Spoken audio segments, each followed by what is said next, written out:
हम 12 तारीख को छात्रों के हितों में हम नहीं चाहते थे कोई गलत कैंडिडेट एजुकेशन माफियाओं के षड्यंत्र से कोई भी सही छात्र की अधिकार वंचित हो जाए। इसीलिए हम बड़ी जिम्मेवारी के साथ हमने कहा था हम जीरो टॉलरेंस की अप्रोच में चलते हैं। हमने पिछले बार जो विसंगति आई उसमें जो हमने राधा कृष्णन कमेटी गठन हुई थी, पिछले 25 और 26 दोनों साल हमने राधा कृष्णन कमेटी को शब्दशः इम्प्लीमेंट किया। उसके बावजूद भी ये दुर्घटना हुई। इसलिए हमने पहला हमारे निर्णय हुआ कि हम परीक्षा को इस बार रद्द करते हैं।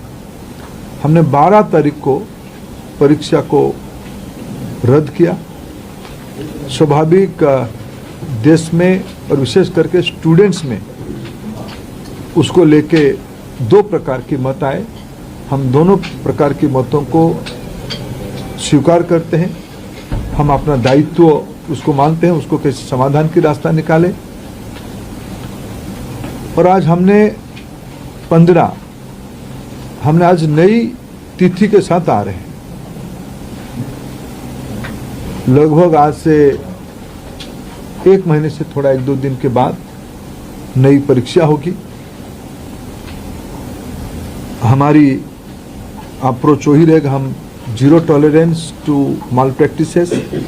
ये एक लंबी लड़ाई है परीक्षा माफियाओं के साथ जो एंटी सोशल एलिमेंट अभी मित्रों टेक्नोलॉजी के समय में एक नई चुनौती बढ़ रहा है। विभिन्न प्रकार की सोशल मीडिया हैंडल से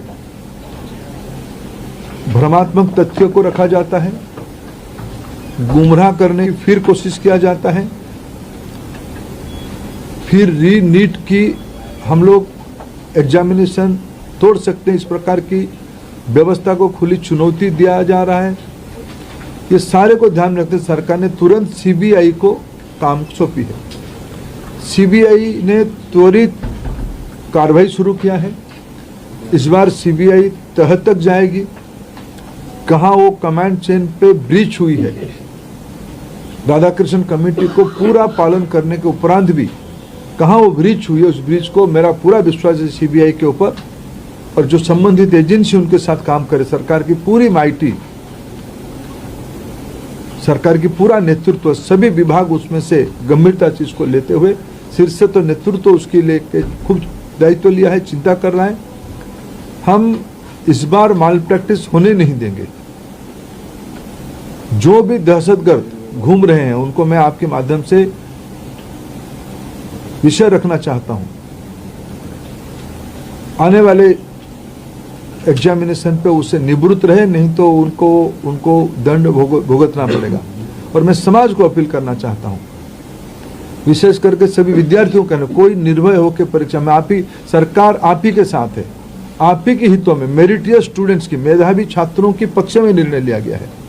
मैं फिर कहूं, हम नहीं चाहते थे कोई माफिया की षड्यंत्र से कोई मनी बैग आपकी सीट को छीन ले, हम नहीं होना देना चाहते थे। इसीलिए हमने एक कठोर, हमको बहुत एक अभिभावक के नाते, एक दायित्व में रहने वाले अधिकारियों के नाते और मैं मंत्री के नाते, हम सब उसमें से बहुत, जो घटना हो रही है उसमें से बहुत दुखी और चिंतित हैं।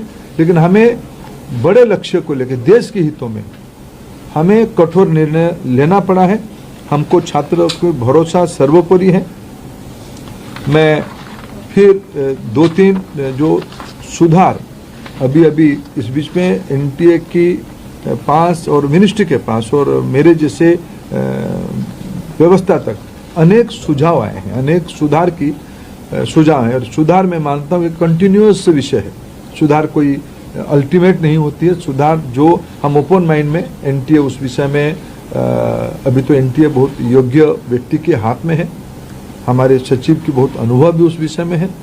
मैं मानता हूँ हमें एनटीए को सुप्रीम कोर्ट की आदेश करने एनटीए बनी है। एनटीए हर एक साल 1 करोड़ बच्चों की एग्जामिनेशन कराती है अमूमन। एनटीए और निर्भुल हो, एनटीए में जीरो एरर हो, जीरो यानी जीरो एरर हो, ये हमारी दायित्व है और भारत की व्यवस्था उसको करके रहेगी। इसलिए हम ओपन माइंड पे इस परीक्षा को भी जा रहे हैं। मैंने जैसे 2-3 पहला ही नोटिफिकेशन, जिस दिन परीक्षा कैंसिल हुई, परीक्षा कैंसिल के दिन एनटीए ने एक निर्णय तुरंत कहा था कि हम जो एग्जामिनेशन हो गई उस एग्जामिनेशन की फीस को हम स्टूडेंट को रिटर्न करेंगे। हम उसमें एनटीए वचनबद्ध है और जो आगे वाला परीक्षा होगा उसकी 0 फीस होगा। हम विद्यार्थियों के ऊपर कोई आर्थिक बोझ ना आए, हम उसकी दायित्व ले रहे हैं। हमने एक बहुत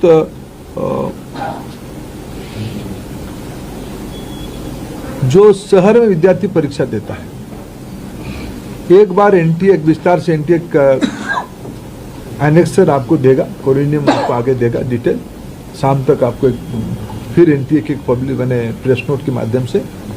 लेकिन प्रथम दृष्टया जो एनटीए ने तय किया है कि हम एक सप्ताह विद्यार्थियों को अपने पसंद का शहर, क्यों कोई विद्यार्थी कहीं परीक्षा दिया होगा पिछले बार, वो परीक्षा देने के बाद उस शहर शायद छोड़ा भी होगा, फिर हम एक बार विद्यार्थियों को अवसर देंगे वो किस शहर में परीक्षा देना चाहते हैं, ये विंडो खुला रहेगा।